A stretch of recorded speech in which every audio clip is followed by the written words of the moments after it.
guys, it's Fancy Fridays with me, Fancy Nancy, and today we're going to talk about your mudroom. So your mudroom is a place that sometimes becomes like a dumping ground, right, when you walk in from the garage into your home and things just like pile up here.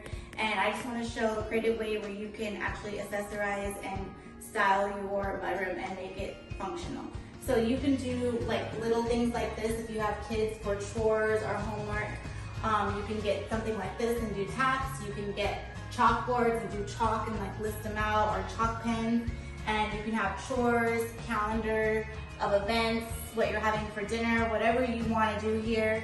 But this is a great way, so it's right when you walk in from the garage and everybody sees it in the mud area because it's kind of hidden in the home.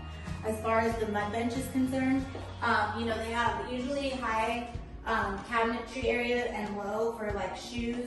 You can kind of make this area down here for kids. You can stack shoes or anything that you would need for outside. Baskets are a great way. You can find baskets at Ross, TJ Maxx, those kind of places. Anything that you would need in here, you can style hats, beanies, anything like that, umbrellas. You keep them up here however you want. Like you can caddy them, you can put them on the same level, whatever's convenient. I like to have like a little pillow in my area, and you just kind of like, you know, karate chop it like we talked about before. You know, book bags, any kind of bag, but if you keep this, hooks of course for jackets, those kind of things.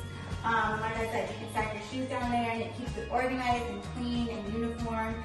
And this is just some simple ways to dress up your bedroom. And that's Fancy Fridays for today. I hope everyone is living just fancy.